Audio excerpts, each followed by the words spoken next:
আল্লাহ রাব্বুল আলামিন পবিত্র কোরআনুল কারীমের 7 নং সূরা সূরাতুল আ'রাফ এর 11 নম্বর আয়াতে বলেন, বিসমিল্লাহির রহমানির রহিম। আল্লাহ রাব্বুল আলামিন বলেন, ওয়া লাকাদ খালাকনাকুম সুম্মা সাওয়ারনাকুম সুম্মা কুলনা লিল মালাইকাতি ইসজুদু লি আদম ফাসাজাদু ইল্লা ইবলিস লাম ইয়াকুম মিনাস সাজিদিন।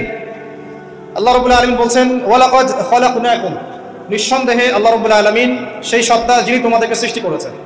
সুম্মা সাওয়ারনাকুম, এরপর তোমাদেরকে আকৃতি দান করেছেন, সুন্দর অবয়ব কাঠামো দান করেছেন, দৈহিক কাঠামো। সুম্মা কুলনা লিল মালাইকাতি ইসজুদু লি আদম, এরপরে আল্লাহ রাব্বুল আলামিন সমস্ত ফেরেশতাদেরকে বলেছেন যে তোমরা আদমকে সিজদা করো।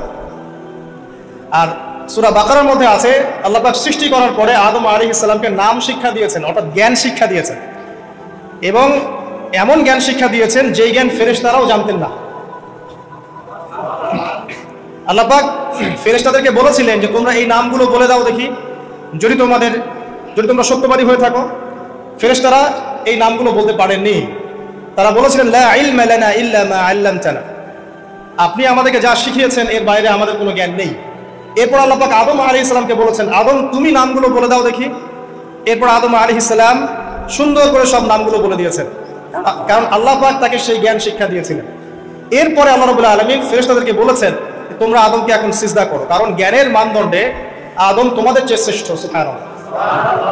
আর আমরা সেই আদম সন্তান, যদিও বা পৃথিবীতে আসার পরে আমরা আমাদের পরিচয়টা ভুলে গেছি।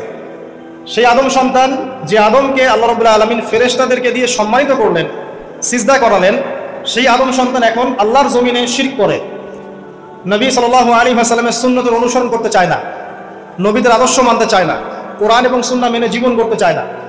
সেই আদম সন্তান এখন জিনা করে, ব্যভিচার করে, মাদকদ্রব্য পান করে, সমকামী। সেই আদম সন্তান এখন ঘুষ খাচ্ছে, সুদ খাচ্ছে, দুর্নীতি করছে, অন্যের সম্পদ আত্মসাৎ করছে, অন্যায়ভাবে মানুষকে হত্যা করছে। এমন কোনো গুনাহ নাই যে সেই আদম সন্তান করছে না। কোন আদম সন্তান? যার পিতাকে আল্লাহ রাব্বুল আলামিন কি করলেন? ফেরেশতাদেরকে দিয়ে সিজদা করালেন। তাহলে চিন্তা করেন যে আমরা আমাদের পরিচয়টা কি পরিমাণ হারিয়ে ফেলেছি। আমরা তো চেতনার কথা বলি না, শেকড়ের কথা বলি না, আমরা সংস্কৃতির কথা বলি না। এই কথাগুলো আমরা বলি। আমাদের সত্যিকারের চেতনা হচ্ছে ইসলামিক চেতনা।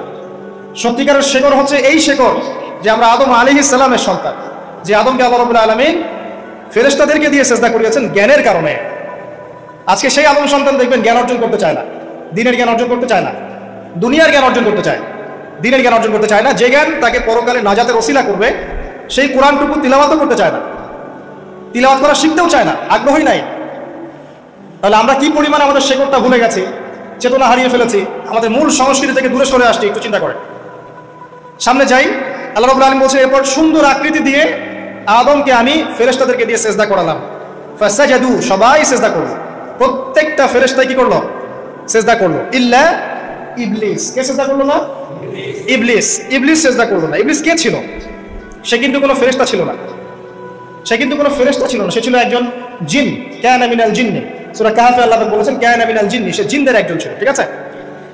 সে আল্লাহ রাব্বুল আলামিনের এত বেশি ইবাদত করেছিল যে আল্লাহ রাব্বুল আলামিন তাকে এক পর্যায়ে ফেরেশতাদের উপরে একটা দায়িত্বশীল বানিয়ে দিয়েছিল। ঠিক আছে। তো কিন্তু তার মনের ভিতরে একটা কিবর বা অহংকার ছিল, যে অহংকারের কারণে সে কিন্তু আল্লাহ পাকের এই নির্দেশটা পালন করলো না, লঙ্ঘন করলো। আমরা সামনে যাই। লাম ইয়াকুম মিনাস সাজিদিন, আল্লাহ পাক বলেন সে সিজদাকারীদের অন্তর্ভুক্ত ছিল না। কে? ইবলিস। আচ্ছা, قال আল্লাহ পাক এবার বলেন মা মানাআকা আল্লা তাসজুদা ইয আমারতুক, আল্লাহ পাক বলেন হে ইবলিস, কিসে তোমাকে নিষেধ করলো, কে তোমাকে বারণ করলো আদমকে সিজদা করতে, যাকে আমি সিজদা করার আদেশ করেছি? কি জন্য করলে না? সোজা কথায়, তুমি কি জন্য সিজদা করলে না আদমকে? মা মানাআকা, তোমাকে কে বারণ করলো? এবার ইবলিস তার দলিল পেশ করছে। সে বলছে যে قال انا خير من, সে বলল আমি আদমের চাইতে উত্তম। আসসালাতু খায়রুম মিনান নাওম, এটা জানেন না? ঘুমের চেয়ে নামাজ উত্তম। ঠিক এইভাবেই সে ইবলিস বলছে কি আনা খায়রুম মিন, আমি তার চেয়ে উত্তম। কি কারণে উত্তম? খালাকতানি মিন নার ওয়া খালাকতাহু মিন তিন, হে আল্লাহ আপনি আমাকে সৃষ্টি করেছেন আগুন দিয়ে। জিনদেরকে কি দিয়ে সৃষ্টি করা হয়েছে? আগুন দিয়ে। ফেরেশতাদেরকে কি দিয়ে? নূর দিয়ে। তাহলে এখানে প্রমাণ হলো যে ইবলিস কিন্তু ফেরেশতা নয়। আমাকে সৃষ্টি করেছেন আগুন দিয়ে, ওয়া খালাকতাহু মিন তিন, এবং আদমকে সৃষ্টি করেছেন তিন মানে কাদামাটি দিয়ে। তার মানে আগুন কাদামাটির চেয়ে সুপিরিয়র, বেশি মর্যাদা সম্পন্ন, ওর মানে কে আছে আর কি। এই কারণে সে সিজদা করলো না। এবার আল্লাহ রাব্বুল আলামিন বলছেন ক্বালা ফাহবিত মিনহা, ইবলিস এখান থেকে নেমে যাও। এটা কোন জায়গা? একদম মহাকাশের উপরে না, নাকি পৃথিবীতে? এটা 7 আসমানের উপরের ঘটনা। ইতিহাস শুরু হয়েছে মহাবিশ্বে। মানুষের অস্তিত্ব ছিল না এমন একটা সময় চলে গেছে। মহাবিশ্বে কোটি কোটি বছর চলে গেছে যখন মানুষ বলতে কিছু ছিল না। ছিল না। অনেক পরে মানুষকে সৃষ্টি করা হয়েছে। তো এখন দুনিয়াতে মানুষের চলাচল দেখলে মনে হয় মহাবিশ্বে সে একাই আছে, কেউ নাই, তাই না? আচ্ছা, এটা দলিল কোরআনে আছে। সূরা দাহার 1 নম্বর আয়াত পড়ে দেখবেন, হাল আতা আলাল ইনসানি হাইনুম মিনাদ দাহরি লাম ইয়াকুন শাইআন মাযকুরা। আল্লাহ পাক বলছেন মানুষের উপরে এমন সময় চলে গেছে যে মানুষ কোনো আলোচ্য বিষয় ছিল না, উল্লেখযোগ্য কোনো বিষয় ছিল না। তো সভ্যতার শুরুর ঘটনা হচ্ছে এটা, মানে মানব সভ্যতার একদম শুরুর শেকড়ের ঘটনা হচ্ছে এটা। একদম শুরুর চেতনা, শুরুর সংস্কৃতি শুরু হচ্ছে এখান থেকে। এবার ইবলিস বলছে আমি সেজদা করবো না, বিকজ আমি তার চেয়ে সুপিরিয়র। আপনি তাকে সৃষ্টি করেছেন মাটি দিয়ে, আমাকে সৃষ্টি করেছেন আগুন দিয়ে, আমি তাকে সেজদা করবো না। সে আল্লাহ পাকের আদেশ লঙ্ঘনই করলো না, বরং আল্লাহকে উল্টা একটা যুক্তি দেখালো যে আপনি ভুল, আমি ঠিক। নাউজুবিল্লাহ, আপনি আমাকে আদমকে সেজদা করতে বলছেন, এটাই ভুল, বরং উচিত হচ্ছে ও আমাকে সেজদা করবে। নাউজুবিল্লাহ। তো সে কিন্তু আবা ওয়াস্তাকবার, সে উদ্ধত হলো এবং অহংকারও প্রদর্শন করলো। আল্লাহ পাক বলেন ক্বালা ফাহবিত মিনহা, এখন এখান থেকে নেমে যাও। এই জান্নাতি বলেন আর ওই ঊর্ধ্ব জগতি বলেন, সেখান থেকে তোমরা নেমে যাও, তুমি নেমে যাও। ফামা ইয়াকুনু লাকা আন তাতাকাব্বারা ফিহা, এখানে দাঁড়িয়ে তুমি অহংকার করবে এই অধিকার তোমাকে দেওয়া হয় নাই। সোজা কথা, আল্লাহ পাক বলছেন এখানে দাঁড়িয়ে তুমি অহংকার করবে এই অধিকার তোমাকে দেওয়া হয়নি। আল্লাহ পাক অহংকারীকে পছন্দ করেন না। অহংকারীদেরকে আল্লাহ পাক কিয়ামতের মাঠে পিঁপড়ার মতো উঠাবেন। তাদের আকৃতি মানুষের সমান হবে না, ছোট ছোট কালো পিঁপড়ার মতো হবে এবং অন্ধকার ওদেরকে ঢেকে নিবে। তো আমাদের মনে যাদের অহংকার আছে, আল্লাহর রাস্তা অহংকার ছেড়ে দেই। অহংকার ইলমেরও থাকতে পারে। একজনের অনেক বড় ইলমি ডিগ্রি সার্টিফিকেট আছে, অমুক ফারেক তমুক ফারেক, অমুক মুহাদ্দিস অমুক মুফাসসির, ডাবল ডিগ্রি, এটার অহংকার থাকতে পারে, ঠিক আছে? আবার অনেকের টাকা পয়সার অহংকার থাকে, অনেকের ক্ষমতার অহংকার থাকে, আবার এখনকার মেয়েদের সৌন্দর্যের অহংকার থাকে না? এক এক মানুষের এক একটা অহংকার। অহংকারের ডেফিনেশনটা কি? একজন সাহাবী নবী সাল্লাল্লাহু আলাইহি ওয়াসাল্লামকে বলছেন, ইয়া রাসূলুল্লাহ, আমি পছন্দ করি আমার গায়ের পোশাকটা সুন্দর হোক, আমার জুতা সুন্দর হোক, ঠিক আছে, আমার সুগন্ধি ভালো হোক, দামি হোক। এটা কি অহংকারের পরিচয়? নবী সাল্লাল্লাহু আলাইহি ওয়াসাল্লাম বলছেন না, এটা অহংকারের পরিচয় নয়। বরং অহংকারের পরিচয় হচ্ছে অন্য মানুষকে তুচ্ছ তাচ্ছিল্য করা এক, আর দুই হচ্ছে সত্যকে প্রত্যাখ্যান করা। মনে থাকবে অহংকারের সংজ্ঞা কি? এক, অন্য মানুষকে তুচ্ছ তাচ্ছিল্য করা, আর দুই, সত্যকে প্রত্যাখ্যান করা। এখন সত্য কি? আইনস্টাইনের থিওরি সত্য, নাকি পিথাগোরাসের উপপাদ্যই সত্য, নাকি আমাদের পশ্চিমারা যে সেকুলারিজম, কমিউনিজম, ডেমোক্রেসি ইত্যাদি ইত্যাদি ন্যাশনালিজম এগুলো দিয়ে দিয়েছে মতবাদগুলো, এগুলি চূড়ান্ত সত্য? সায়েন্স কি চূড়ান্ত সত্য? চূড়ান্ত সত্যটা কি আসলে? এক কথায় সূরা কাহফের 29 নম্বর আয়াতে সত্যের সংজ্ঞা আছে। কত নম্বর আয়াতে? সূরা কাহফের 29 নম্বর আয়াতে আল্লাহ পাক বলেন ওয়াকুলিল হাক্কু মির রাব্বিকুম, হে নবী আপনি বলে দিন সত্য সেটাই, ন্যায় অন্যায়ের চূড়ান্ত মানদণ্ড সেটাই, হক বাতিলের চূড়ান্ত মানদণ্ড সেটাই। কোনটা? যেটা তোমার রবের পক্ষ থেকে নাজিল হয়েছে। আমাকে বলেন যে রবের পক্ষ থেকে কি নাজিল হয়েছে? একসময় তাওরাত নাজিল হয়েছিল না? ওটাই হক ছিল। ওই সময় কি ছিল? সেটাই হক ছিল। জাবুর ওই সময়ের কি ছিল? হক। ইনজিল ওই সময়ের হক ছিল। এখন কি আছে আমাদের কাছে? কোরআন এবং এর ব্যাখ্যা হচ্ছে হাদিস। কিয়ামত পর্যন্ত কি অন্য কোনো শরীয়ত আসবে? অন্য কোনো নবী আসবে? কেউ যদি বলে যে অমুকে নবী হবে, সে কি মুসলিম না কাফের? তাহলে কোনো সন্দেহ আছে? যদি কেউ দাবি করে যে মুহাম্মদ সাল্লাল্লাহু আলাইহি ওয়াসাল্লাম শেষ নবী নন, আরো নবী আসতে পারে, নাউজুবিল্লাহ, এবং এই কুফরি আকীদায় বিশ্বাসীকে কেউ যদি কাফের মনে না করে, সেও কাফের হয়ে যেতে পারে। বুঝতে পারছেন? আসেন, তো অহংকারের সংজ্ঞাটা আমরা জেনে নিলাম যে সত্যকে প্রত্যাখ্যান করা, আল্লাহর ওহীকে প্রত্যাখ্যান করা, মানে কোরআন এবং সুন্নাহ থেকে সরে আসা, এটাকে মিথ্যা মনে করা, বা অন্য কোনো মতবাদকে কোরআন সুন্নাহর সমকক্ষ মনে করলেও কুফরি হয়ে যাবে। এরকম মনে করে অন্য একটা মতদর্শ, একটা দর্শন, একটা ফিলোসফিক্যাল থট বা একটা স্কুল অফ থট কোরআন সুন্নাহর চেয়ে ভালো নয়, কিন্তু কোরআন সুন্নাহর সমমানের, এটাও যদি কেউ মনে করে, কাফের। কথা কি বুঝতে পারছেন? এটা হচ্ছে অ্যাবসলিউট ট্রুথ, মানে এটা সত্যের একদম সর্বোচ্চ স্টেজ, এর উপরে আর কিছু নাই। ভুলে গেছিলাম ভাই। আচ্ছা, এবার আসেন, আমরা অহংকারের সংজ্ঞা জানলাম, সত্যের সংজ্ঞাও জানলাম। এখানে ইবলিস কি করছে? সে অহংকার প্রদর্শন করছে। সে আল্লাহকে বলছে আপনি ভুল, আমি ঠিক। আদমকে সে তুচ্ছ তাচ্ছিল্য করলো এবং সত্যকে প্রত্যাখ্যান করলো, দুটোই কিন্তু ইবলিস করলো এখানে। আসেন, আল্লাহ পাক বলছেন ফাখরুজ, এখান থেকে বের হয়ে যাও হতভাগ। ফাখরুজ মানে উখরুজ মানে বের হও, অতএব ফাখরুজ, এখান থেকে বের হয়ে যাও। ইন্নাকা মিনাস সাগিরিন, তোমার অহংকার করার কোনো সুযোগ নাই এখানে, তুমি তো ছোট পুত্র। ইন্নাকা মিনাস সাগিরিন, সাগির মানে কি? তুমি এখান থেকে, তুমি বের হয়ে যাও এখান থেকে, তুমি একজন ক্ষুদ্র সত্তা, তোমার এখানে অহংকার করার কিছু নাই। ক্বালা, এবার ইবলিস বলছে এই জায়গাগুলো খুব ভালো করে শোনেন। আমাদের লেকচারের আসল জায়গায় কিন্তু যাবো এদিকে। যদি আড়াইটা পর্যন্ত লেকচার নিয়ে কোনো সমস্যা আছে? আচ্ছা, তাহলে বসে থাকে। খাওয়া দাওয়া করে আসছেন তো? আচ্ছা। কয়লা এবার ইবলিস বলছে আনজিরনি, শোনেন, ইবলিস বলছে আনজিরনি, হে আল্লাহ আমাকে অবকাশ দিন। কি বলছে? আমাকে অবকাশ দিন। ইলা ইয়াউমি ইউবআসুন, যেই দিন আপনি কিয়ামত ঘটাবেন, যেই দিন সবাইকে পুনরুত্থিত করবেন, ওই দিন পর্যন্ত আমাকে অবকাশ দিন। সূরা বাকারায় আছে, অন্য সূরা আছে, রব্বি আনজিরনি ইলা ইয়াউমি ইউবআসুন। ইবলিস বলছে হে আমার রব। কি বলছে ইবলিস? হে আমার রব। ইবলিস কি তাহলে আস্তিক না নাস্তিক? কথা বলেন। ইবলিস কি আস্তিক না নাস্তিক?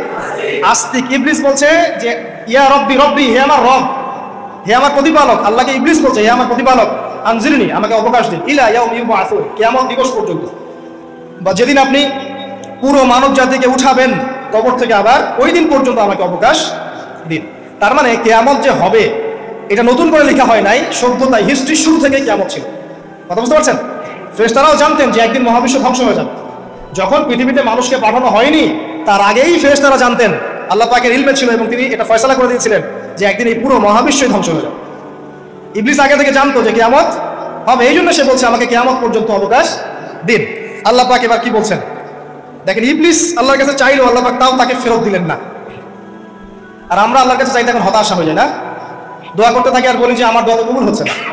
আর ইবলিস একটা জিনিস চাইলো, আল্লাহ পাক বললেন ক্বালা ইন্নাকা মিনাল মুনজারিন, যাও তুমি অবকাশ প্রাপ্তদের একজন, তোমাকে অবকাশ দেয়া হলো। এক কথায় তোমার দোয়া কবুল করা হয়েছে, তোমার অবকাশ তোমাকে দেয়া হলো, কারণ আল্লাহ পাক এটা পরীক্ষা করবেন ইবলিসকে দিয়ে, মানব জাতিকে। ক্বালা, এবার ইবলিসের চ্যালেঞ্জ শোনেন, এটাই আমাদের আজকের লেকচারের মূল পয়েন্ট। এই জায়গা থেকে ইবলিস চ্যালেঞ্জ করছে। কি চ্যালেঞ্জ করছে? ফাবিমা আগওয়াইতানি, হে আল্লাহ আপনি যে কারণে আমাকে বিচ্যুত করলেন, আমি আমার যে কৃতকর্মের কারণে আপনার রহমত থেকে বঞ্চিত হয়ে গেলাম, ঠিক আছে, লাআকুদান্না লাহুম সিরাতাকাল মুস্তাকিম, আমি সেই আদমের এবং আদমের সন্তানের সরল পথে ওত পেতে বসে থাকি। কথাটা ভালো করে বোঝেন। ইবলিস চ্যালেঞ্জ করলো কাকে? আল্লাহকে। যে কারণে আল্লাহ আপনি আমাকে বহিষ্কার করলেন, এখন আমি কি করব? আমি এই আদম সন্তানের সরল পথে, আপনাকে পাওয়ার এই পথে, পথের আনাচে কানাচে আমি ওত পেতে বসে থাকবো। কি জন্য বসে থাকবো? যাতে করে আমি আদম সন্তানকে বিচ্যুত করতে পারি। শুধু তাই নয়, সে আরো বলছে সুম্মা লাআতিয়ান্নাহুম, আমি শুধু বসেই থাকবো না, আমি আদম সন্তানের কাছে আসবো। মিন বাইনি আইদিহিম, তার সামনে থেকে আসবো, ওয়া মিন খালফিহিম, আদম সন্তানের পিছন থেকে আসবো, ওয়া আন আইমানিহিম, তার ডান দিক থেকে আসবো, ওয়া আন শামাইলিহিম, তার বাম দিক থেকে আসবো, ওয়ালা তাজিদু আকসারাহুম শাকিরিন, আল্লাহ পাক আপনি তাদের বেশিরভাগকেই শুকরগুজার পাবেন না। কথা কি ক্লিয়ার না? কোন সমস্যা? ইবলিস কি চ্যালেঞ্জ করলো? আমি শুধু বসেই থাকবো না, ডান দিক থেকে আসবো, বাম দিক থেকে আসবো, সামনে থেকে আসবো, পিছন থেকে আসবো, আমি আদম সন্তানকে পথভ্রষ্ট করেই ছাড়বো, আপনি আদম সন্তানের বেশিরভাগকে পথভ্রষ্ট পাবেন। ইবলিসের কথা কি বাস্তব প্রতিফলন দেখা যায় এখন সমাজে? বেশিরভাগ মানুষ নামাজ পড়ে না পড়ে না? বেশিরভাগ মানুষ সুদ খায় না খায় না? বেশিরভাগ যুব সমাজ জেনা করতেছে না করতেছে না? বেশিরভাগ লোক মাদক খাচ্ছে না খাচ্ছে না? পৃথিবীর কোনো জায়গায় আল্লাহর বিধান আছে কি নাই? দুই একটা জায়গায় আছে আইওয়াশ, শোডাউন। বেশিরভাগ নারী পর্দায় চলে না চলে না? বেশিরভাগ মানুষ রোজা রাখে না রাখে না? বেশিরভাগ মানুষ যাকাত দেয় কি দেয় না? তাহলে ইবলিস যে বললো আপনি বেশিরভাগকেই শুকরগুজার পাবেন না। বেশিরভাগ মানুষ পরকালের স্বার্থে কাজ করে না দুনিয়ার স্বার্থে কাজ করে? কতজন মানুষ আল্লাহ পাকের দ্বীনটাকে প্রচার প্রসার প্রতিষ্ঠার কথা বলে বা কোরআন সুন্নাহর কথাগুলো মেনে চলে? কতজন মানুষ? বেশিরভাগ লোক মেনে চলে। তাহলে ইবলিস কি সফল না ব্যর্থ? ইবলিসের চ্যালেঞ্জ কি সফল না ব্যর্থ? ইবলিসের কথা সে কিন্তু অক্ষরে অক্ষরে পালন করেছে। আর ইবলিসকে আল্লাহ পাক কেন পৃথিবীতে দিয়েছেন? আমাদেরকে পরীক্ষা করার জন্য, যেন আমরা এই সর্বপথ থেকে বিচ্যুত না হই। সামনে যান, আরো কঠিন কথা আছে। ক্বালা আখরুজ মিনহা, আল্লাহ পাক বলছেন এখান থেকে বের হয়ে যাও, মাযউমান মাদহুরা, একদম অপদস্থ লাঞ্ছিত হয়ে এখান থেকে বের হয়ে যাও। লামান তাবিআকা মিনহুম, তুমি তো চ্যালেঞ্জ করলে আমাকে, ঠিক আছে, কিন্তু যে ব্যক্তি যেই তোমার অনুসরণ করবে, আল্লাহ পাকের কথা শুনেন, যেই তোমার অনুসরণ করবে, লাআমলাআন্না জাহান্নামা মিনকুম আজমাইন, যে পুরুষ বা নারী যেই হোক না কেন, যে আদম সন্তান ইবলিস তোমার অনুসরণ করবে, তোমার পথ ধরবে, আমি তোমাকে সহ এদের সবাইকে দিয়ে জাহান্নাম পূর্ণ করব। আল্লাহর কিচ্ছু যায় আসে না। আল্লাহ পাক যদি এই পুরো পৃথিবীটাকেও জাহান্নামে নিক্ষেপ করেন অবাধ্যতার কারণে, আল্লাহ পাক কিছু যায় আসে? ওই যে আপনাদের এখানে নদী আছে না, কি বালাসী ঘাট, এখানে চর আছে না, চরের মধ্যে একটা বালুর কণার কি দাম আছে বলুন তো? একটা বালুর কণার কোন দাম আছে? এই পুরো মহাবিশ্ব পৃথিবীর অবস্থান এর চেয়েও কম। তো তো পুরো পৃথিবীর মানুষ যদি আল্লাহর অবাধ্য হয়, আল্লাহ পাক যদি পুরো দুনিয়াটাকে ধ্বংস করে দেন, জাহান্নামে নিক্ষেপ করেন, আল্লাহ পাকের কিছু যায় আসবে কিনা? এবার আসেন, এখান থেকে আমরা বুঝতে পারলাম ইবলিস একটা তৃতীয় সত্তা। আল্লাহ পাক আদম আলাইহিস সালামকে সৃষ্টি করলেন, নাম শিক্ষা দিলেন, সেজদা করালেন, ইবলিসকে সেজদা করতে বললেন, সে করলো না। সে চ্যালেঞ্জ করলো উল্টা যে আমি ওর চেয়ে উত্তম, আপনি ভুল, আমি সঠিক। সে অহংকার করলো এবং একই সাথে সে আদমকে পথভ্রষ্ট করার চ্যালেঞ্জও করে বসলো। আল্লাহ পাক ঘোষণা করলেন, যদি কোনো আদম সন্তান তোমাকে ফলো করে, তোমাকে সহ তাকে আমি জাহান্নামে নিক্ষেপ করব। ঠিক আছে এ পর্যন্ত? এবার সামনে আসেন। এবার আল্লাহ পাক আদমকে বলছেন, কাকে বলছেন? আদম আলাইহিস সালামকে বলছেন, ইয়া আদম, হে আদম। তার আগে আদম আলাইহিস সালামের বুকের পাঁজর থেকে কাকে সৃষ্টি করছেন? হাওয়া আলাইহিস সালাম, সভ্যতার ইতিহাসের প্রথম নারী এবং ইতিহাসের সবচেয়ে সুন্দরী রমণী কে? হাওয়া আলাইহিস সালাম। আরেকজন আছেন সবচেয়ে সুন্দরী রমণী কে? কে বলতে পারবেন? জি না, 100 টাকা পুরস্কার বলেন। হ্যাঁ, নাম কি? মাশাআল্লাহ, ওকে পুরস্কার দিও। কি নাম তোমার? মাশাআল্লাহ, মাশাআল্লাহ। দ্বিতীয় সুন্দরী রমণী, দুজন রমণীকে বলা হয় পৃথিবীর সবচেয়ে সুন্দরী রমণী। আপনি যাদেরকে দেখে সিডিউস হচ্ছেন, যদিও এদেরকে দেখে সিডিউস হওয়ার কিছু নাই, কারণ এরা তো সুন্দর না, কোনো দিক থেকে সুন্দর না, না পোশাকের দিক থেকে, না চেহারার দিক থেকে, না ফিজিক্যাল স্ট্রাকচারের দিক থেকে। এদেরকে দেখে তো পাগলও সিডিউস হবে না। তো আদম আলাইহিস সালাম এবং আদম আলাইহিস সালামের স্ত্রী হাওয়া আলাইহিস সালাম এবং সারা আলাইহিস সালাম ইতিহাসের সবচেয়ে সুন্দর রমণী। ইতিহাসের সবচেয়ে সুন্দর রমণী কাদের স্ত্রী ছিলেন? নবীদের অন্য কারো? এই জন্যই বলি, আপনি যদি পবিত্র থাকেন, আল্লাহওয়ালা মানুষ হন, ইনশাআল্লাহ তাআলা আল্লাহ পাক আপনার ঘরে একজন নেককার, পুণ্যবতী, সুশ্রী স্ত্রী দান করবেন ইনশাআল্লাহ। আপনি যদি এইসব অশ্লীলতার গোলক ধাঁধায় পড়ে নিজের ঈমান হারিয়ে ফেলেন, চরিত্র হারিয়ে ফেলেন, সম্ভাবনা খুবই কম যে আপনি একজন দিনদার মেয়ে পাবেন। বরং আপনি এমন কাউকেই পেতে পারেন যে আপনার মতোই। ঠিক আছে? দেখবেন যে আপনি 10 ঘাটের পানি খেয়ে আসছেন, ও দেখবেন 12 ঘাটের পানি খেয়ে আসছে। আল্লাহ পাক আমাদের যুব সমাজকে হেফাজত করুন, আমিন।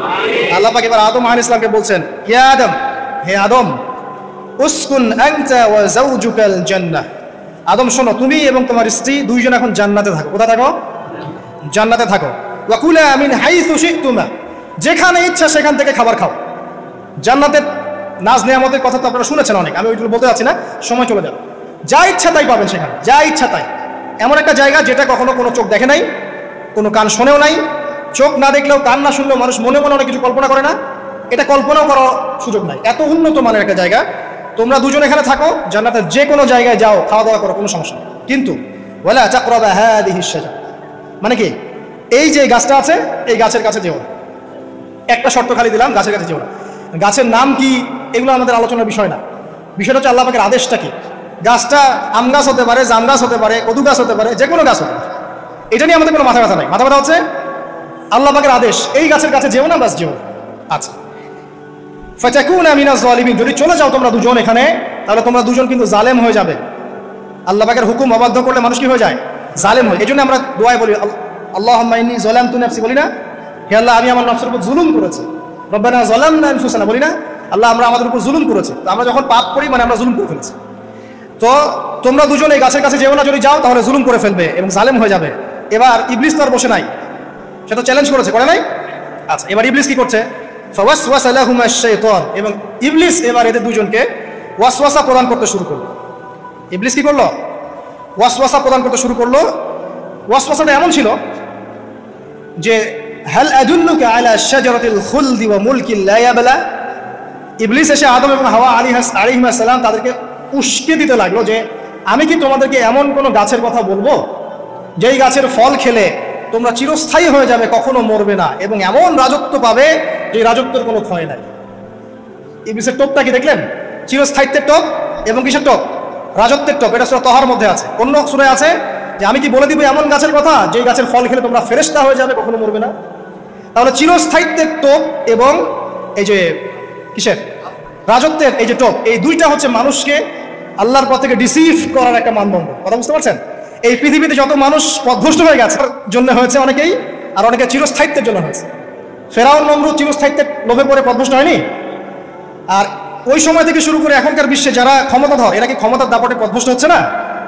এই দুটো হচ্ছে মানুষকে পথভ্রষ্ট করার মাধ্যম। ইবলিস খুব ভালো করেই জানতো, এটা কথা বলি নাই, যখন আদম আলাইহিস সালামকে তৈরি করে রাখা হয়েছে, সৃষ্টি করে রাখা হয়েছে, ইবলিস এর চারপাশে রাউন্ড দিচ্ছিল, তাওয়াফ করছিল, তাওয়াফ।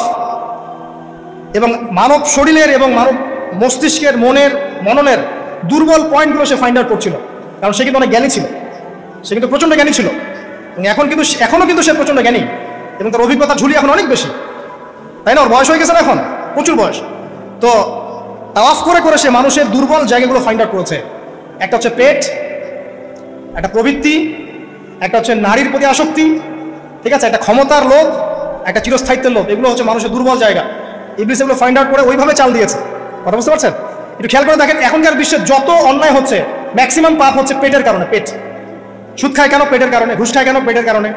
ইভেন যে এখন জেনা করছে ওদেরকে তখন যৌনকর্মী বলতে হয়, তাই না? সম্মান দিয়ে কথা বলতে হয়। তো যৌনকর্মী যারা, তারাও দেখবেন পেটের কারণেই করছে, পেটের কারণে।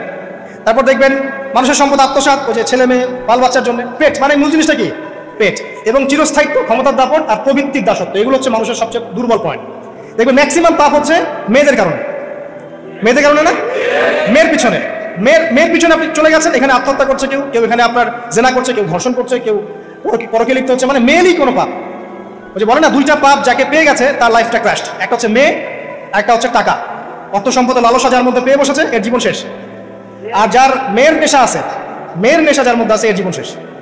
একে আপনি হেদায়েতের পথে আনতে পারবেন না ইল্লা মাশাআল্লাহ, আল্লাহ পাক যদি না চান। আসেন, আর ইবলিস তাওয়াফ করছিল এবং সে কিন্তু টোপ দিল, চিরস্থায়িত্বের টোপ দিল। এবং কিসের টোপ দিল? ফেরেশতা হয়ে যাবে, অমর হয়ে যাবে। এবার আমাদের পিতামাতা আদম এবং হাওয়া আলাইহিস সালাম তারা কিন্তু ফল খেয়ে ফেললেন। আর এটা এমন নয় একবার ওয়াসওয়াসা দিয়েছে বাস খেয়ে ফেলেছেন, এমন নয়, কন্টিনিউয়াসলি সেই কাজটা করেছে। একটা মানুষ যখন জেনা করে, ইবলিস কি একবার এসে বললেই কেউ জেনা করে ফেলে? আস্তে আস্তে কিন্তু মানুষ জেনার পথে যায়। ওই যে প্রথমে একদিন, অনেক দিন একটা লেকচার দিয়েছিলাম না, প্রথমে গার্লফ্রেন্ড বয়ফ্রেন্ড একটা সম্পর্ক হয়, তাই না? তারপর কথাবার্তা হয়, মোবাইল ফোন এক্সচেঞ্জ করে, নোট এক্সচেঞ্জ করে, কফি খায়, আস্তে আস্তে ডেটিংয়ে যায়, পরে দেখবেন এক পর্যায়ে গিয়ে জানায় এভাবে। আর যারা ধর্ষক, এতে ডাইরেক্ট অ্যাকশন, এত সময় নাই, ডাইরেক্ট। তো ইবলিস প্রতিটা পাপ মানুষকে ধাপে ধাপে করায়। দেখবেন ইবলিস এখানেও কিন্তু আমাদের পিতামাতাকে ধাপে ধাপে ওইদিকে নিয়ে গিয়েছে। এবার আসেন, আমাদের পিতামাতা ফল খেয়ে ফেললেন, এই জায়গাটা খুব ভালো করে বোঝান। এই ফল খাওয়াটা আল্লাহর অবাধ্যতা না? আল্লাহ বলেছিলেন না যে জালেম হয়ে যাবে? আল্লাহ পাকের অবাধ্য হলেন। অবাধ্যতার ফলাফলটা কি হলো এবার শোনেন। আমরা সবাই জানি অবাধ্যতার ফলাফল কি, আল্লাহ পাক জান্নাত থেকে নামিয়ে দিয়েছেন, তাই তো? এর আগে আরেকটা ফলাফল হয়েছে। এই ফলাফলের সাথে আমাদের বর্তমান সময়কার যে ইস্যুটা চলছে, পোশাক, নারী, সংস্কৃতি, হাবিজাবি, হ্যাঁ, বেহায়াপনা, বেলাল্লাপনা, এই ইস্যুটা এখানে জড়িত। এটা আমারও বুঝতে এবং খুঁজে পেতে সময় লেগেছে। আমরা সবাই পড়েছি স্টুডেন্ট লাইফে, আদম এবং হাওয়া আলাইহিস সালাম আদেশ লঙ্ঘন করেছেন, সাথে সাথে আল্লাহ পাক জান্নাত থেকে কি করেছেন? নামিয়ে দিয়েছেন। ইবলিসকেও নামিয়ে দিয়েছেন, তারপরে হায়াত দিয়েছেন, এখানে পরীক্ষা করছেন, এই তো? এখানে আল্লাহ পাক দেখবেন আমাদের আমল কেমন, আমল ভালো হলে আবার জান্নাতে, খারাপ হলে আবার জান্নাত। কিন্তু এর আগেও একটা ঘটনা ঘটেছে। যে মুহূর্তে আমাদের পিতামাতা ফল খেয়েছেন গাছের কাছে গিয়েছেন, আল্লাহ পাকের আদেশটা লঙ্ঘন করেছেন, সাথে সাথে তাদের গায়ের পোশাকটা খুলে পড়ে গেছে। আমি বুঝাতে পারি নাই? পুরো মহাবিশ্বের প্রথম লজ্জা, প্রথম অপমান, প্রথম শাস্তি, ঠিক আছে, আল্লাহর অবাধ্যতার প্রথম পরিণাম, লজ্জা, মানে লজ্জাহীন ভাবে গা থেকে কাপড় খসে পড়ে যাওয়া, ন্যাংটা হয়ে যাওয়া, ন্যাংটা। বাংলা ভাষায় বুঝতে পারছেন? প্রথম শাস্তি, প্রথম অবাধ্যতা এবং প্রথম অবাধ্যতার পরিণতি পুরো মহাবিশ্বে সভ্যতা শুরু থেকে শেষ পর্যন্ত প্রথম অ্যাক্সিডেন্ট, বা এই যে আমরা বলছি পরিণতি, পাপের পরিণতি, অবাধ্যতার পরিণতি, সেটা হলো গা থেকে কাপড় খুলে যাও। এই কথা আল্লাহ পাক বলছেন এখানে, লিয়ুবদি লাহুমা মা উরিয়া আনহুমা মিন সাওয়াতিহিমা। ইবলিস তোমাদের পিতামাতাকে এই গাছের কাছে নিয়ে গিয়ে ফল খাইয়ে তাদের গা থেকে পোশাক খুলে ফেলে দিয়েছে। এবার কি বুঝতে পারছেন যে ইবলিস এখন বিশ্বে কি করছে? ইবলিস সেম কাজটা করছে আমাদের সাথে, আমাদের গা থেকে তারা পোশাক খুলে ফেলে দিচ্ছে। সভ্যতার শুরুর পাপ বলছি না আমরা, এটা আসলে ভুল। সভ্যতার শুরুতে আদম এবং হাওয়া আলাইহিস সালাম যে ভুলটা করেছেন, তার যে পরিণতি হয়েছে সেটা এটা ছিল না যে জান্নাত থেকে পৃথিবীতে নামিয়ে দেয়া, এবং পরিণতি এটা ছিল তাদের গা থেকে প্রথম কাপড় খুলে গেছে, তারা নগ্ন হয়ে গেছেন। ইবলিস সর্বপ্রথম আমাদের বাবা মাকে নগ্ন করেছে প্রলোভন দিয়ে, ক্ষমতার প্রলোভন, চিরস্থায়িত্বের প্রলোভন দিয়ে। আজকের বিশ্বেও কি ইবলিসের দোসররা সেম কাজটা করছে না? আজকের বিশ্বেও কি ইবলিসের মানুষরূপী দোসরগুলা সেম কাজটাই করছে না? সেম কাজটা করছে। আমাদের গা থেকে ওরা পোশাক খুলে ফেলছে, এরপর আল্লাহ পাক জান্নাত থেকে নামিয়ে দিয়েছে। আগে কিন্তু এটা হয়নি, আগে পোশাক খুলেছে। এরপর কি হচ্ছে জানেন? শোনেন, আল্লাহ পাক ওয়াকাল মা নাহাকুমা রাব্বুকুমা আন হাযিহি আশ-শাজারা ইল্লা আন তাকুনা মালাকাইন আও তাকুনা মিনাল খালিদিন। ইবলিস বলছিল যে তোমাদের রব তোমাদেরকে এই গাছের কাছে যেতে নিষেধ করেছে এই কারণে যে তোমরা এখানে গেলে মালাক হয়ে যাবে এবং চিরস্থায়ী হয়ে যাবে। ওয়া কাসামাহুমা ইন্নী লাকুমা লামিনান নাসিহিন। ইবলিস বলছিল যে আমি আল্লাহর কসম করে বলছি আমি তোমাদের শুভাকাঙ্ক্ষী। ফাদাল্লাহুমা বিগুরুর, ওদেরকে তারা পথভ্রষ্ট করলো, ইবলিস তাদেরকে পথভ্রষ্ট করলো। ফালাম্মা যাআকা আশ-শাজারা, যখন তারা গাছের কাছে গেলেন, বাদাত লাহুমা সাওআতুহুমা, তাদের লজ্জাস্থানটা উন্মুক্ত হয়ে গেল, কাপড় খুলে পড়ে গেল। এটাই বলতে চাচ্ছিলাম। ওয়া তাফিকা ইয়াখসিফানি আলাইহিমা মিন ওয়ারাকিল জান্নাহ, এবং আদম এবং হাওয়া আলাইহিমা সালাম জান্নাতের গাছের পাতা ছিঁড়তে লাগলেন এবং সেই পাতা দিয়ে লজ্জাস্থান ঢাকতে লাগলেন। আপনার বাবা আপনার মাকে যদি কেউ রাস্তায় নগ্ন করে ফেলে আপনার কেমন লাগবে? আপনি কি করবেন তার ইজ্জত সম্মান বাঁচানোর জন্য? আমাদের পিতা মাতাকে ইবলিস জান্নাতে নগ্ন করে দিয়েছিল এবং আমাদের পিতা মাতা জান্নাতের পাতাগুলো ছিঁড়ে ছিঁড়ে লজ্জাস্থানকে আবৃত করতে শুরু করে। ওয়ানাদাহুমা রাব্বুহুমা, এবং আল্লাহ পাক বলেন এবার আল্লাহ পাক তাদের দুজনকে ডাকলেন, ডেকে বললেন আলাম আনহাকুমা আন তিলকুমা শাজারা, হে আদম এবং হাওয়া তোমাদের দুজনকে কি আমি বলি নাই যে এই গাছের কাছে যাবে না? ওয়া আকুল লাকুমা ইন্নাশ শাইতানা লাকুমা আদুউম মুবিন, আমি কি তোমাদেরকে বলি নাই নিশ্চয়ই শয়তান তোমাদের স্পষ্ট প্রকাশ্য শত্রু? ক্বালা, এবার তারা তাদের ভুল বুঝতে পারলেন। আল্লাহ পাকের কত দয়া মানুষের প্রতি দেখেন। ইবলিসও আল্লাহর অবাধ্য ছিল, আল্লাহ পাক তাকে বহিষ্কার করে কাফের বানিয়ে দিয়েছেন, চিরস্থায়ী লানত করেছেন। আমাদের পিতামাতাও ভুল করেছেন, বাট আল্লাহ পাক তাদেরকে চিরস্থায়ী জাহান্নামী করেন নাই। আল্লাহ পাক তাদেরকে দয়া পরবশ হয়ে ক্ষমা করে দিয়েছে। শুধু তাই নয়, আল্লাহ পাক এত মহব্বত করেন আদম সন্তানকে যে তওবা করার যে কালিমাটা, সেই কালিমাটাও আল্লাহ পাক আদম এবং হাওয়াকে শিখিয়ে দিয়েছেন। সুবহানাল্লাহ, কোন কালিমা দিয়ে তওবা করবো, কি পড়বো, এটাও তারা বুঝতে পারছিলেন না। আল্লাহ পাক শিখিয়ে দিয়েছেন। ক্বালা, তারা বলল রব্বানা, হে আমাদের প্রতিপালক, যালামনা আনফুসানা, আমরা আমাদের উপর জুলুম করেছি নফসের উপরে, ওয়া ইল্লাম তাগফির লানা ওয়া তারহামনা লানাকুনান্না মিনাল খাসিরিন। এই দোয়াটা করলেন আমাদের পিতামাতা, আল্লাহ পাক মাফ করে দিলেন। কিন্তু মাফ করার পরে আর জান্নাতে থাকা হলো? এই পৃথিবীতে নামিয়ে দেওয়া।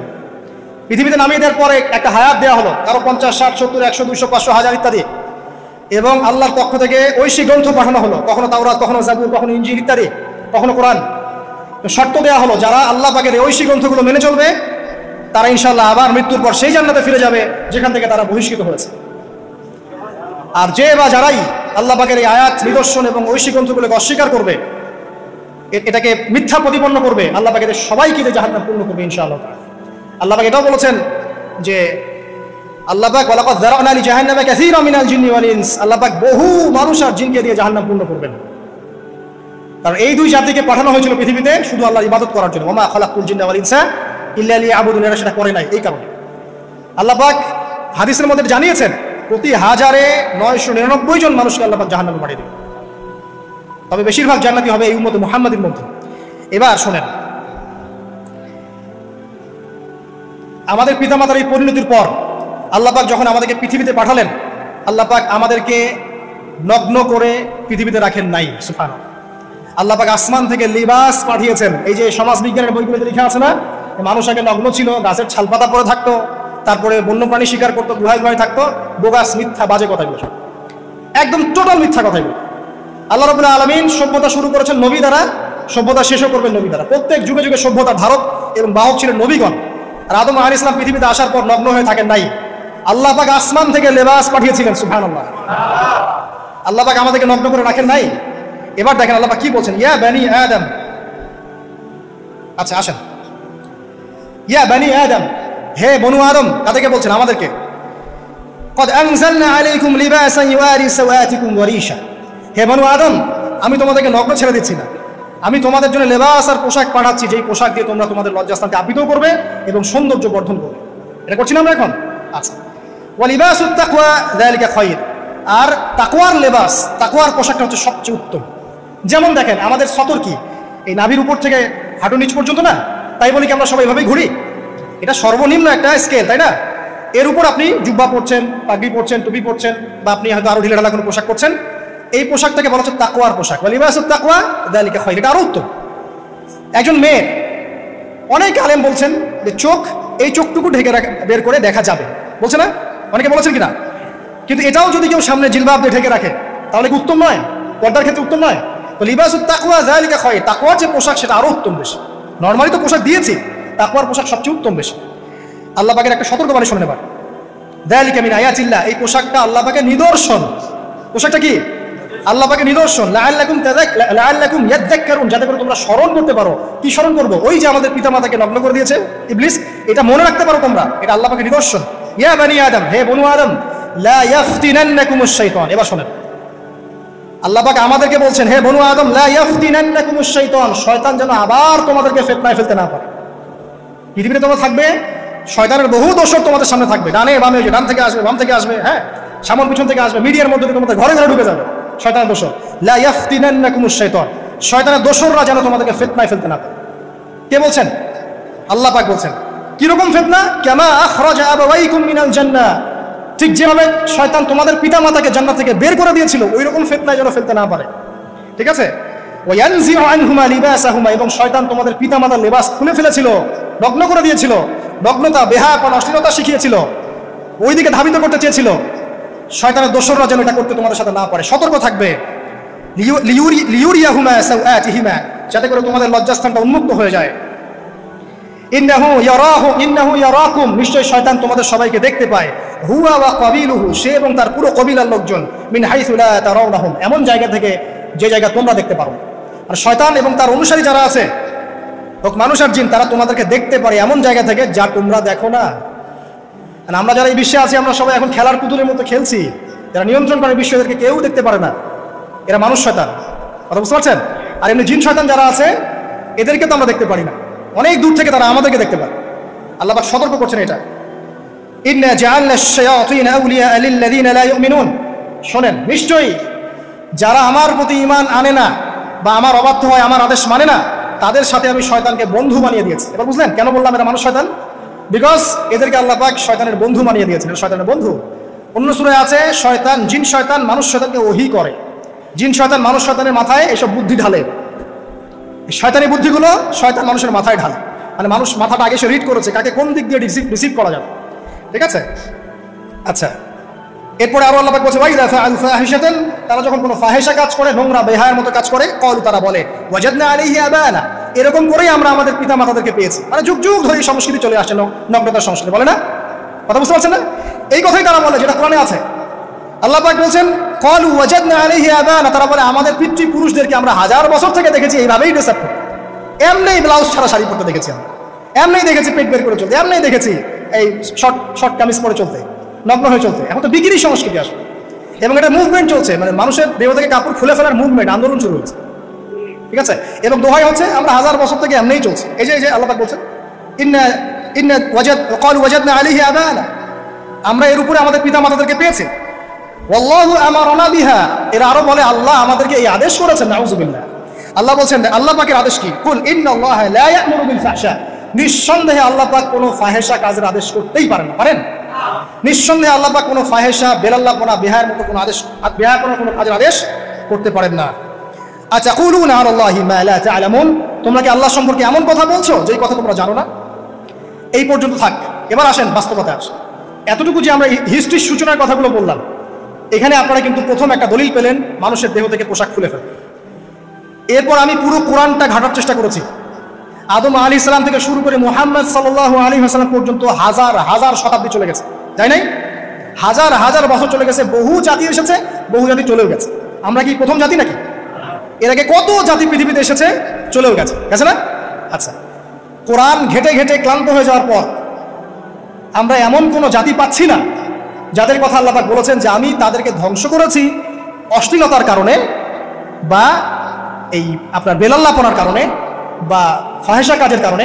সরাসরি এই একটা কারণ দেখে আল্লাহ পাক কোনো কওমকে ধ্বংস করেছেন খুব রেয়ার, খুঁজে পাওয়া যাচ্ছে না। শুধু 3টা জায়গা বের করতে পেরেছি। কয়টা জায়গা? 3টা। এক নম্বর দেখেন, আদম আলাইহিস সালাম পরে নূহ আলাইহিস সালাম না, এই জাতিটাকে আল্লাহ পাক ধ্বংস করেছেন না? এই ধ্বংসটাকে আল্লাহ পাক এই বেপরদামির কারণে করেছেন, অশ্লীলতার কারণে করেছেন, পোশাকের অপসংস্কৃতির কারণে করেছেন? করেন না, শিরকের কারণে করেছেন। কি কারণে? শিরক। আল্লাহ পাক সবাইকে ডুবিয়ে মেরেছেন, কিন্তু ওরা যে নগ্ন পোশাক পরে রাস্তাঘাটে চলাফেরা করতো, এই কথাটা কিন্তু আল্লাহ পাক বলেন। তার মানে ওদের পাপ এটা ছিল না। এরপর ইব্রাহিম আলাইহিস সালামের কওম কি এই কারণে ধ্বংস হয়েছে? অশ্লীলতার কারণে ধ্বংস হয়েছে? বেহায়াপনার কারণে ধ্বংস হয়েছে? নগ্নতার সংস্কৃতির অপচর্চার কারণে ধ্বংস হয়েছে?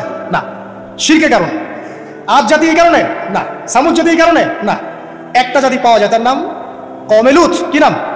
কওমে লূত। এই লূত কওম ছিল সমকামী, তারা মেয়েদের সাথে বিবাহ বন্ধনে আবদ্ধ হতো না, বরং ছেলেদের ছেলে ছেলে জেনা করতো না। এই একটা জাতি পাচ্ছি ইতিহাসে যারা অশ্লীলতার কারণে, ফাহেসা কাজের কারণে, সমকামিতার কারণে, নোংরামির কারণে আল্লাহ পাক পুরো উপরে উঠিয়ে নিচে নামিয়ে ধসিয়ে দিয়েছে। এই একটা জাতি পেলাম।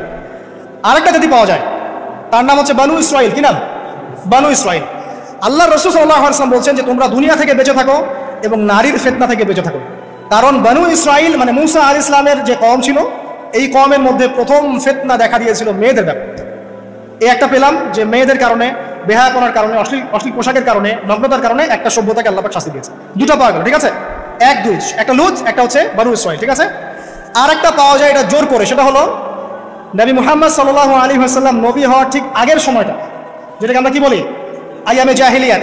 ওই সময়ে মেয়েদের জেনাটা ব্যাপক ছিল, ব্যভিচারটা ব্যাপক ছিল, পরকীয়াও ছিল, বৈবাহিক তেমন কোনো অধিকার ছিল না। এমনও হতো যে একটা মেয়ের সাথে 8-10 জন পুরুষ সহবাস করতো, করার পরে সেই মেয়ে যখন গর্ভবতী হতো, তার বাচ্চা প্রসব করার পর সেই মেয়ে 10 জনকে ডেকে দাঁড় করাতো, দাঁড় করিয়ে বলতো যে অমুকে হচ্ছে আমার এই বাচ্চার বাপ, তারপরে এর সাথে বিয়ে হতো। চিন্তা করতে পারেন? তো নারীদের যে বৈষয়িক অধিকার, ধর্মীয় অধিকার, আপনার পোশাকের অধিকার, শালীনতার অধিকার, সম্পত্তির অধিকার এগুলো ছিল না ওই সময়। এই একটা সভ্যতা পাওয়া যাচ্ছে। তাহলে তিনটা আমরা বের করতে পারলাম, কথা ঠিক আছে? আচ্ছা, এবার আসেন এই তিনটা সভ্যতার পর নবী সাল্লাল্লাহু আলাইহি ওয়াসাল্লাম যখন নবী হলেন, তখন তিনি সমস্ত অশ্লীলতার শেকড়টাকে উপরে ফেলে দিলেন।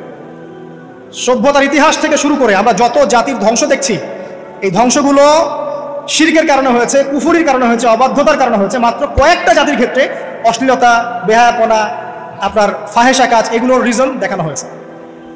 তো এ থেকে একটা বিষয় প্রমাণ করা যায়, এই কথাটা ভালো করে বোঝেন। এ থেকে একটা বিষয় প্রমাণ করা যায় যে যত সভ্যতা ধ্বংস হয়ে গেছে, ওই সভ্যতার মানুষরা আর যাই করুক না কেন, তাদের পোশাক আশাক ঠিকঠাক ছিল। কথা বুঝতে পারছেন না? যত সভ্যতা ধ্বংস হয়ে গেছে, আদ, সামুদ, নূহ, ফেরাউন, ঠিক আছে, যত সভ্যতা ধ্বংস হয়ে গেছে, তাদের আর যত পাপী থাক, হয়তো কেউ অহংকারী ছিল, কেউ কুফরি করেছে, কেউ শিরিক করেছে, হ্যাঁ, কেউ সন্তানদেরকে হত্যা করেছে, কেউ মানুষ হত্যা করেছে, কেউ জুলুম করেছে, কেউ অহংকার করেছে ইত্যাদি, কিন্তু তাদের পোশাক আশাক শতাব্দীর পর শতাব্দী ঠিকঠাকই ছিল। এটা নিয়ে আল্লাহ পাক কোরআনে খুব বেশি কথা বলেন না। তার মানে বোঝা যায় যে এটা রিমার্কেবল কোনো কথা বলার বিষয় ছিল না, আল্লাহ পাক বলেন। অর্থাৎ যুগ যুগ ধরে মানুষের শালীনতার পোশাকটা ঠিকই ছিল, কারণ মানুষ জানতো যে তাদের পিতামাতাকে তাদের পিতামাতাকে ইবলিস নগ্ন করে দিয়েছিল জান্নাতে।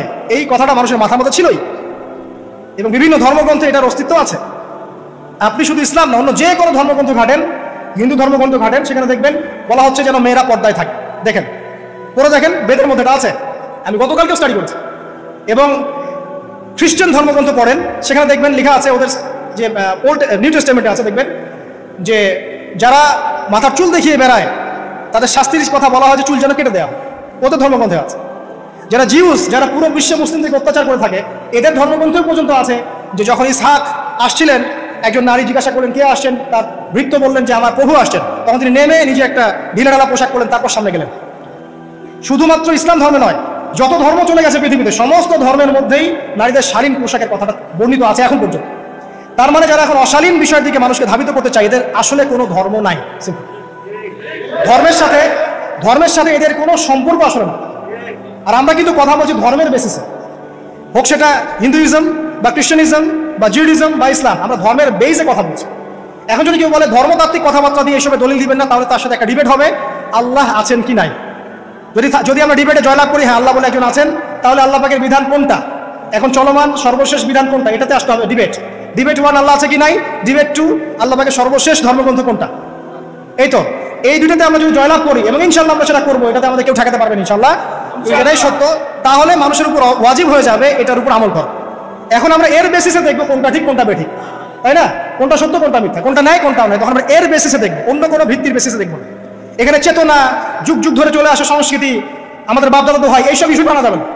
বেস হবে কি কোরআন এবং সুন্নাহ, এবং অন্যান্য ধর্মগ্রন্থগুলো যদি ওটাতে রাজি থাকে ওটাতেও, কারণ প্রত্যেকটা ধর্মগ্রন্থেই বলা আছে শালীনতার কথা, লম্বা ঢিলাঢালা পোশাকের কথা, হোক সেটা হিন্দুইজম বা খ্রিস্টানিজম বা জুডিজম। পরে দেখেন, না থাকলে আমার কাছে আসে, প্রতিটা ধর্মগ্রন্থে এটা কথা লেখা আছে। এবার আসেন সর্বশেষ নবী মুহাম্মদ সাল্লাল্লাহু আলাইহি ওয়াসাল্লাম যখন নবী হন, আরবের ওই চিত্রটা, জেনা, ব্যভিচার, পরকীয়া, অশ্লীলতা, এটাকে সমূলে উপড়ে ফেলে দেন 23 বছরের মধ্যে। 23 বছরের নববী জীবনের পরে সেখানে কোনো জেনা আছে, কোনো বেপরদামি আছে, কোনো ব্যভিচার আছে, কোনো সুদ আছে, কোনো শিরক আছে, কোনো মাদক আছে, যেগুলো আছে খুবই অল্প, যেটা আছে সেটা কি খুবই অল্প, এটা কিন্তু ধরা যায় না, দুই একটা অ্যাক্সিডেন্ট হতেই পারে।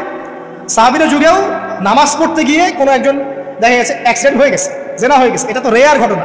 এক্সেপশনাল সামথিং কি এক্সাম্পল হতে পারে? যেটা কমন সেটা হচ্ছে এক্সাম্পল। মানে আপনি বলবেন যে মেয়েদের শালীনতার কথা এবং এর কারণে ধর্ষণের সংখ্যা বৃদ্ধি হচ্ছে, কথা আপনি যখন বলবেন, কিছু মানুষ আপনাকে বলবে যে তাহলে বোরখাওয়ালা মেয়ে কেন ধর্ষিত হচ্ছে, তাহলে বাচ্চা কেন ধর্ষিত হচ্ছে। আপনাকে বলছি পরিসংখ্যানটা কতটুকু, কেন হচ্ছে সেটা আমরা জবাব দিব। আগে বলছি পরিসংখ্যান কতটুকু। যারা বেপর্দায় চলছে এদের হ্যারাসমেন্টের পরিসংখ্যানটা বেশি না বোরখাওয়ালা মেয়ের পরিসংখ্যানটা বেশি? বলেন। যারা বেহায়ার মতো চলছে, বেপর্দায় চলছে, এদের পরিসংখ্যানটা বেশি নাকি শিশু অ্যাবিউজিং এর পরিসংখ্যানটা বেশি? তাহলে মূল যে জায়গাটা ওইখানে আগে ফোকাস করতে হবে, তারপরে আমরা গৌণ জায়গায় যাব। এবং এই জায়গাটাতে আমরা দলিল বা প্রমাণ হিসেবে পেশ করব মানুষের রুচিবোধের পরিবর্তন, মানসিকতার পরিবর্তন এবং পাশবিক একটা প্রবৃত্তির দাসত্ব। এটা কিভাবে হচ্ছে? এটা পর্নোগ্রাফির কারণে হচ্ছে, এটা পর্নোগ্রাফির কারণে হচ্ছে, মিডিয়ার কারণে হচ্ছে, অবাধ ফ্রি মিক্সিং এর কারণে হচ্ছে, যৌন সুশ্রুতির কারণে হচ্ছে এবং যৌনতাকে সহজলভ্য করে দেওয়ার কারণে এই দুর্ঘটনাগুলো ঘটছে। আচ্ছা, আগে আমি আমার পয়েন্টে আসি। নবী সাল্লাল্লাহু আলাইহি ওয়াসাল্লাম যখন এটার শিকড়টা উপরে ফেলে দিলেন, তখন কিন্তু মক্কা, মদিনা, পুরো জাজিরাতুল আরবে আর কোনো বেহায়াপনার কোনো শিকড় থাকলো না। আল্লাহ পাক কিভাবে এটা করলেন? পুরো হিস্ট্রির ইতিহাস টেনে দিয়ে আল্লাহ পাক কয়েকটা আদেশ নাজিল করলেন। সেই আদেশটা কোরআন এবং সুন্নাহে আছে। আল্লাহ পাক প্রথমে ছেলেদেরকে বললেন, শোনো, সূরা নূর 30 নম্বর আয়াত, আল্লাহ পাক ছেলেদেরকে বললেন, তোমরা তোমাদের চোখ নিচু রাখো। এটা আমাদের দায়িত্ব, প্রত্যেকটা ছেলের দায়িত্ব। বেগানা মেয়েকে দেখলে চোখটা কি করবে? নিচু করবে, সিম্পল। তাহলে আপনি সিডিউসড হবেন, এক কথায়। 2 নম্বর, আল্লাহ পাক আমাদেরকে বললেন, তোমরা তোমাদের লজ্জাস্থানকে হেফাজত করো। কাদেরকে? আমাদেরকে, মানে ছেলেদেরকে। প্রথমে আল্লাহ পাক ছেলেদেরকে বললেন চোখ নিচু করে রাখো, লজ্জাস্থানে হেফাজত করো, ঠিক আছে? সূরা বানী ইসরাঈল আল্লাহ পাক বললেন জেনা ধারের কাছেও যেও না, ধারের কাছেও যেও না। আল্লাহ পাক আরো বললেন যদি কেউ জেনা করে ফেলে, সূরা নূরে, তাহলে তাকে 100টা বেত্রাঘাত করতে হবে। কয়টা? 100টা, এবং 1 বছরের জন্য তাকে বহিষ্কার করতে হবে। আল্লাহ পাক শাস্তিও দিলেন, শুধু তাত্ত্বিক বিধান দেন নাই, শাস্তিও দিয়েছেন। কারণ শুধু তাত্ত্বিক বিধান দিয়ে হবে? আমি যদি ওয়াজ করে পারি ভাই মদ খায় না, কোনো শাস্তি না অ্যাপ্লাই করি, তাহলে কি মদ ছাড়বে মানুষ? আমি যদি হত্যা করা মহাপাপ, দুর্নীতি করা মহাপাপ, মানুষ দুর্নীতি ছাড়বে না যতক্ষণ না শাস্তি নিশ্চিত করা যাচ্ছে। আল্লাহ পাক তাত্ত্বিক কথা শুধু বললেন না, শাস্তিও নিশ্চিত করলেন। তারপর আল্লাহ পাক আরো বললেন যদি বিবাহিত কোনো ব্যক্তি ব্যভিচার করে, তাহলে তাকে রজম করতে হবে, মাটিতে পুঁতে তাকে পাথর নিক্ষেপ করে হত্যা করে ফেলতে, ঠিক আছে? শাস্তি। এরপরে দেখেন আল্লাহ পাক মেয়েদেরকে বলছেন, এবার মেয়েদেরকে বলছেন তোমরা মূলত ঘরে থাকো। যদি বাইরের পরিবেশ তোমাদের অনুকূলে না থাকে, তোমরা ঘরে অবস্থান করো। ওয়াকরনা ফি বুয়ুতিকুন্না ওয়ালা তাবাররুজনা তাবাররুজাল জাহিলিয়াতিল উলা। তোমরা মূলত ঘরে থাকো। জাহিলি যুগে মেয়েরা যেভাবে নিজেদেরকে প্রদর্শন করে বেড়াতো, এই কাজটা তোমরা করো না। যদি করো তাহলে সমাজে বেহায়াপনা, ফাহেসা বেড়ে যাবে, তোমরা নিজেরাই ক্ষতিগ্রস্ত হবে, যেটা ওরা হচ্ছে এখন। আচ্ছা, এরপর আল্লাহ পাক আরো বললেন, হে নবী আপনি আপনার স্ত্রী এবং মুমিন নারীদেরকে বলেন তারা যদি বাহিরে যায় যেন জিলবাব দিয়ে তাদের পুরো বক্ষদেশটাকে ঢেকে নেয়। তাহলে পোশাকের সংস্কৃতির শেকড় প্রত্যেকে শিখবো, আমি প্রত্যেকে শিখবো। আল্লাহ পাক কর্তৃক নাজিলকৃত সর্বশেষ ঐশী গ্রন্থ থেকে শিখবো নাকি? যে বইয়ের মধ্যে কোনো ভুল নাই সেটাই তো আমার শেখার মাধ্যম হবে নাকি? যে দর্শনে 1000টা ভুল সেটা শিখবো আমি? আল্লাহ পাক এখানে বলছেন মুমিন নারীদেরকে বলো বাইরে গেলে পরে তারা যেন জিলবাব দিয়ে, কাপড় দিয়ে সুন্দর করে বক্ষদেশ এবং ঢেকে রাখে। বোরখার কথা এখানে নাই শব্দ, ঠিক আছে? ঢেকে রাখা ঢিলে ঢালা পোশাকের কথা এসেছে। আচ্ছা আসেন, আল্লাহ পাক আরো বললেন যে তোমরা অমুক অমুক অমুক অমুক, যেমন আপনার বাবা, আপনার ভাই, আপনার এই যে সন্তান, এই যে মাহারাম যারা আছে, এদের সামনে ছাড়া অন্যদের সামনে যখনই যাবে তোমরা কিন্তু হিজাব অবলম্বন। তা আল্লাহ পাক হিজাবের বিধান দিলেন, চক্ষু নিচু করতে বললেন, লজ্জাস্থানের হেফাজত করতে বললেন, এবং যদি এর পরেও কেউ ভুল করে ফেলে তাহলে আল্লাহ পাক শাস্তির কথা বললেন। আল্লাহ পাকের সিস্টেমটা সুন্দর হলো না? এই সিস্টেমটা নবী সাল্লাল্লাহু আলাইহি ওয়াসাল্লাম অ্যাপ্লাই করলেন, সমাজ থেকে সমস্ত জেনা ব্যভিচারের ভিত্তি উঠে চলে গেল। সুবহানাল্লাহ বলবেন না? এটা হলো অবস্থা। তারপর দেখেন আল্লাহ রাব্বুল আলামিন শুধু পর্দার কথা বলেই ক্ষান্ত হলেন না, কারণ একটা বিধান দিলেই মানুষের সবকিছু সলভ হবে না। আল্লাহ পাক এর পাশাপাশি আমাদেরকে 5 ওয়াক্ত নামাজ পড়তে বললেন, ঠিক আছে? নামাজ পড়লে মানুষ ভালো হবে, নৈতিকতা শিখবে, আল্লাহর সাথে ক্লোজ সম্পর্ক হবে। আল্লাহ পাক কোরআন তেলাওয়াত করতে বললেন, ঠিক আছে? কোরআন মেনে চলতে বললেন। আল্লাহ পাক আমাদেরকে আল্লাহর জিকির করতে বললেন, নবীর সুন্নাহ মতো চলতে বললেন। আল্লাহ রাব্বুল আলামিন আমাদেরকে আল্লাহর যত অবাধ্যতা আছে, কি সমস্যা? আচ্ছা যেতে দাও। আমি যেটা বলতে চাচ্ছি যে আল্লাহ পাক শুধু পর্দার কথাগুলো বলেই একটা বিধান দিয়ে শেষ করে দিলেন না, কারণ শুধুমাত্র হিজাবের সাথেই পুরো সোসাইটির সমস্যাগুলো জড়িত না, এখানে আরো অনেক বিষয় আছে।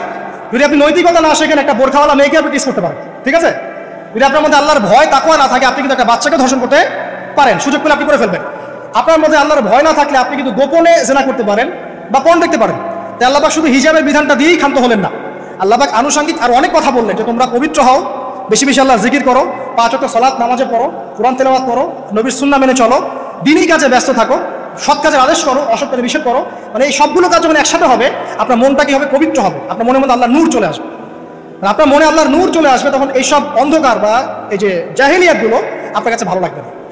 যখন আপনার ইন্টারনাল যে সোলটা আছে এটা যখন এনলাইটমেন্ট হবে আল্লাহর নূর দিয়ে, তখন আপনার কাছে এইসব হারাম প্রিমিক্সিং, হারাম পরকিয়া, আপনার জেনা, আপনার ব্যভিচার, পর্ন, এগুলো বিভীষিকাময় মনে হবে, আপনার কাছে ভালো লাগবে না। আল্লাহ পাক অন্তর জগৎটা পরিবর্তন করার জন্য আমাদেরকে এই সিস্টেমগুলো দিলেন। শুধু হিজাবি করবে not this is not necessary, এর সাথে আরো অনেক বিষয় থাকবে, নামাজ, রোজা, হজ, যাকাত, হ্যাঁ, হজ, উমরা, তাসকিয়া, জিকির, আজকার, কোরআন তেলাওয়াত, আমর বিল মারুফ, নাহি আনিল মুনকার, সব একত্রিত হবে, আবার হিজাবও চলবে। এরপরে যদি কেউ সীমা লঙ্ঘন করে শাস্তিও আছে। পুরো সিস্টেমটা সুন্দর না? এই সিস্টেমটা যখন আল্লাহ পাক তার রাসূল মুহাম্মদ সাল্লাল্লাহু আলাইহি ওয়াসাল্লামের মাধ্যমে লঞ্চ করলেন আরবের মধ্যে, আরবে না কোনো জেনা থাকলো, না কোনো ব্যভিচার, না কোনো মাদক, না কোনো পর্ন, না কোনো এই যে নারীর অবমাননা, কিছুই থাকবে। একটা মেয়ে 300 মাইল দূর থেকে এসে একা হজ করে চলে যায়, তো কেউ তার দিকে তাকাবে না, এমন যুগ চলে গেছে। মহিলা সাহাবী রণকৌশল মানে যুদ্ধের বর্ণ করে উহুদে যুদ্ধ করেছেন, কেউ তার দিকে তাকায়নি, তাকিয়েছে? তাকায়নি। এখন ওই যুগটা আপনি দেখেন, রাসূল সাল্লাল্লাহু আলাইহি ওয়াসাল্লামের যুগ, আবু বকর সিদ্দিক, ওমর ইবনুল খাত্তাব, ওসমান আলী, এই খুলাফায়ে রাশিদার স্বর্ণযুগটাকে আপনি দেখেন। ওই যুগে আপনি রেপের হার কত পার্সেন্ট মহিলা রেপ হয়েছে? ওই যুগে কত পার্সেন্ট মেয়ে জেনায় লিপ্ত হয়েছে? ওই যুগে কত পার্সেন্ট ছেলে মেয়ে ধর্ষণ করেছে? ওই যুগে কত পার্সেন্ট নারীর শ্লীলতাহানি হয়েছে? কত পার্সেন্ট নারীকে টিজ করা হয়েছে? কত পার্সেন্ট মেয়েকে মার্ডার করা হয়েছে? কত পার্সেন্ট মেয়েকে যৌতুকের জন্য চাপ দেওয়া হয়েছে? একটু পরিসংখ্যানটা দেখেন আমাদেরকে। সভ্যতা করতে লাফাচ্ছেন। ওই সভ্যতায় যা হয়ে গেছে, নবী সাল্লাল্লাহু আলাইহি ওয়াসাল্লাম থেকে শুরু করে খোলাফায়ে রাশিদুন যা হয়েছে, এই পার্সেন্টেজগুলোর সাথে বর্তমান পার্সেন্টেজকে মিলবে? ওই যুগে রেয়ার জেনা 2-1টা হয়েছে, মদ খেয়েছে মানুষ রেয়ার কয়েকজন, মানুষ ব্যভিচার করেছে রেয়ারলি 2-4 জন, 100 বছরে 2-4 জন। ওই যুগে দেখবেন মানুষ পরকীয়ার নামই জানতো না, সমকামিতা কি জিনিস মানুষ জানতোই না, শর্ট পোশাক, বিকিনি সংস্কৃতি কি মানুষ জানতো না, ঠিক আছে? আনকভার ইউ, এই যে মুভমেন্ট চলছে, এগুলোর মানে কি মানুষ জানতো না? জানতো? ওই যুগে কি মুসলিমরা পিছিয়ে ছিল? জ্ঞান বলেন, বিজ্ঞান বলেন, অর্থনীতি বলেন, রাজনীতি বলেন, সমরনীতি বলেন, অস্ত্রশস্ত্র বলেন, কোন সেক্টরে কি মুসলিমরা তখন পিছিয়ে ছিল কিনা? উত্তর দেন, পিছিয়ে ছিল না। তাহলে স্বর্ণযুগ আমরা কোনটাকে বলবো? এই বর্তমান দাজ্জালীয় সভ্যতাকে স্বর্ণযুগ বলবো, নাকি খোলাফায়ে রাশিদার এবং নবী সাল্লাল্লাহু আলাইহি ওয়াসাল্লাম রেখে যাওয়া যুগটাকে স্বর্ণযুগ বলবো? তাহলে ওই যুগ যদি স্বর্ণযুগ হয়, তাহলে ওই যুগের সুন্নাহ এই যুগে অ্যাপ্লাই করতে হবে না? তাহলে ওই যুগের সমস্যা যেমন দূর হয়েছে, এই যুগের সমস্যা দূর হবে না? এই সহজ বাংলা কথাটা বললে কি আমরা মৌলবাদী হয়ে যাব? এই সহজ বাংলা কথা বুঝতে গিয়ে কি আমি ধর্মান্ধ হয়ে যাব, ব্যাকডেটেড হয়ে যাব? এই কথাটা আমরা বলতে এখন সাহস পাই না। কি কারণ? সভ্যতার ইতিহাস ঘেটে দেখেন, ওই সভ্যতাই ছিল জ্ঞানে, শিল্পে, অস্ত্রে, প্রযুক্তিতে, অর্থনীতিতে মুসলিমরা একদম স্বর্ণ শিখর। কোন একজন মুসলিমকে হত্যা করার কেউ সাহস করেছিল? একজন মুসলিম নারীকে ধর্ষণ করার কেউ সাহস করেছে? একজন মুসলিম শিশুকে কেউ বোম মেরে হত্যা করেছিল? আজকে বিশ্বের দিকে আপনি তাকিয়ে দেখেন, শত শত নারী ধর্ষিত হচ্ছে, শত শত বোমা মেরে আমাদের বাচ্চাদেরকে হত্যা করা হচ্ছে, মুসলিমদেরকে পুরো ডমিনেট করা হচ্ছে। আজকে রাজনৈতিক নিয়ন্ত্রণ, অর্থনৈতিক নিয়ন্ত্রণ, পলিটিক্যাল, আপনার সোশ্যাল মিডিয়া, প্রযুক্তি যা আছে সব নিয়ন্ত্রণ পশ্চিমাদের হাতে, সমস্ত নিয়ন্ত্রণের হাতে। এই যে পালাবদল হলো সময়ে, এটা কেন হলো? বিকজ 1 নম্বর ইস্যু হচ্ছে আমরা কোরআন এবং সুন্নাহ থেকে দূরে সরে আসছি। 2 নম্বর আমরা শয়তানের সেই ধোঁকায় পড়ে গেছে, যে ধোঁকা থেকে আমরা বেরোতে পারিনি, আল্লাহ পাক সতর্ক থাকতে বলেছিলেন। 3 নম্বর আমরা ইলম চর্চা ছেড়ে দিয়েছি। 4 নম্বর হক কথা বলাও ছেড়ে দিয়েছি। 5 নম্বর সৎ কাজের আদেশ, অসৎ কাজের নিষেধ ঠিকঠাক মতো হচ্ছে না। 6 নম্বর দেখেন আমরা জানি যারা আমল ঠিক মতো করছি না। 7 নম্বর আমরা বকধার্মিক হচ্ছে, বকধার্মিক, খালি নামাজ, রোজা, হজ, যাকাত আর তাসবিহর মধ্যে ইসলাম, বাকি কোনো জায়গায় ইসলাম নাই, কোনো জায়গায় ইসলাম নাই। সমস্যা এগুলা দেখবেন, পরিবারের কাঠামো ভেঙে আছে। আমরা কোরআন সুন্নাহকে হাতে নিয়ে ওয়ার্ল্ডকে চ্যালেঞ্জ করতে পারি নাই, ডিল করতে পারি নাই, এবং পশ্চিমা এবং অন্যান্য সভ্যতার যে নোংরা মতাদর্শগুলো আছে এগুলোকে ঢালাওভাবে আমরা গ্রহণ করেছি, এবং আস্তে আস্তে পুরো মুসলিম বিশ্বে এগুলো ছড়িয়ে গেছে। এখন আপনি পেপার পত্রিকা খুললে দেখবেন 4টা 5টা 10টা ধর্ষণ, এই মেয়ে রেপ, এই মেয়ে ডাকাতি, ওইখানে হত্যা, এখানে যৌতুক, এখানে অমুক তমুক, সুদ, ঘুষ, জেনা, ব্যভিচার, নিত্য নৈমিত্তিক ব্যাপার। কারো এগুলো নিয়ে কোনো মাথা ব্যথাও নাই, এগুলো খুব সিম্পল সাধারণ ব্যাপার এখন আমাদের কাছে।